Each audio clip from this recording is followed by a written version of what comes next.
Welcome back. Well, the Islamist Syrian rebels who overthrew Bashar al-Assad's regime now capturing an eastern city along the Euphrates River in their efforts to take complete control of Syria, pushing out U.S.-backed Kurdish forces after days of fierce fighting.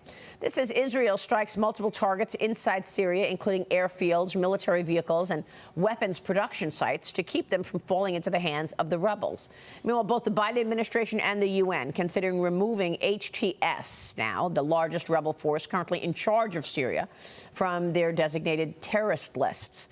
The administration initially deemed them a terrorist list, but then HTS was placed on the terrorist list 9 years ago after being linked to al-Qaeda, but then they were put in charge of Syria just last week. Joining me now is UN Watch Executive Director Hillel Neuer. Hillel, nice to have you back.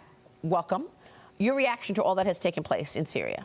Well, there was an extraordinary window of opportunity. Israel destroyed some 350 targets, including fighter jets, drones, tanks, missiles, and even a research center that was linked to a chemical weapons program. There's a lot of people in the Middle East who are very thankful that the tools of death of the Assad regime, which are about to be handed over to a whole array of jihadists, have been eliminated.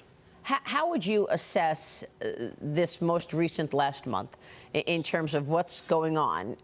Israel pushing back very aggressively, successful in terms of, tamping down Hezbollah and Hamas. Assess the situation for us today. Look, for a year, the Biden administration kept trying to restrain Israel, said, don't escalate, right? Don't go into Rafah, don't go into Lebanon, don't do this. And had Israel followed that advice, Assad would still be holding his torture chambers, which we're discovering are horrifying and unspeakable. Hamas would still be in full control of Gaza.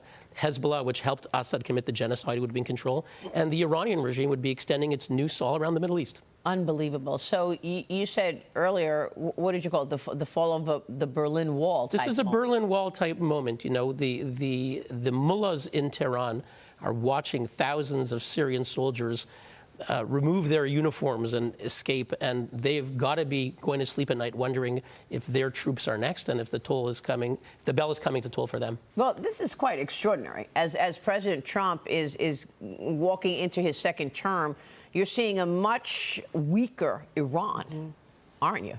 Absolutely, and they were dominating the region. They controlled terror proxies in Yemen, in Iraq, in Syria, in Lebanon, in Gaza, and now Hamas is decimated, Hezbollah is decimated, Assad regime is gone, the noose of fire that they threatened to strangle and destroy Israel is gone, and the question is whether Tehran is next, and we have to be ready to support the men and women of Iran who deserve freedom, as do many other people in the Middle East. Yeah, and that's why I've been having Reza Pahlavi on a lot, the Crown Prince.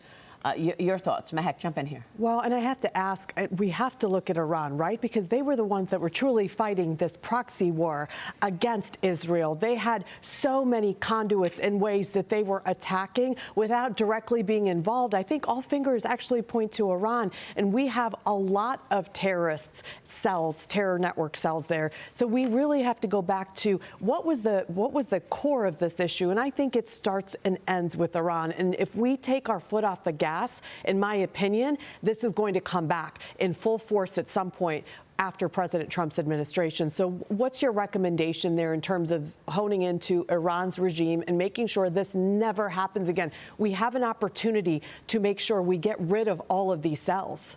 Absolutely. Tehran is the head of the octopus. The terror proxies were the tentacles. And now this is the main question, is what is the new administration going to do? Sadly, Obama and Biden had freed up billions of dollars by taking off sanctions, allowing them to sell oil to China and others. So the new administration has got to come in, got to land on Tehran like a ton of bricks in terms of sanctions, got to reimpose crushing sanctions. And we have a moment. There are tens of millions of people in Iran who are looking to us in the West, to America, to help them. And this is the moment. This is the Berlin Wall moment. Dominoes are falling, but it's up to us in the West to see if we're going to support the cause of freedom of democracy against jihadi terrorists who are sworn to our destruction. There's a new UN Watch report which finds the UN High Commissioner for Human Rights, Volker Turk, turned a blind eye to the world's worst regimes instead of focusing on U.S. and Israel. He condemned the U.S. more than he condemned China, North Korea, Cuba, Saudi Arabia, and Qatar combined. He also condemned Israel 58 times in the past 2 years alone. UN Watch is now calling for Turk to resign. Hillel, I mean, what's wrong with the UN? Sadly, too many at the UN go along to get along. Someone like Turk, he's been at the UN for decades. He's part of the system. The only way you move up is you turn a blind eye. He hasn't said anything about Cuba. It's a police state that has hundreds and hundreds of political prisoners, teenagers whose crime was standing up for freedom. Just a handful of statements on China over 2 years. I think one statement on the Assad regime over 2 years. So this is someone who was failing his mandate to protect human rights. He has no place being a human rights official. He should resign. UN Watch released another report revealing high-level staff of the United Nations Relief and Works Agency. They work for Palestinian refugees. They've been actually working with terrorists.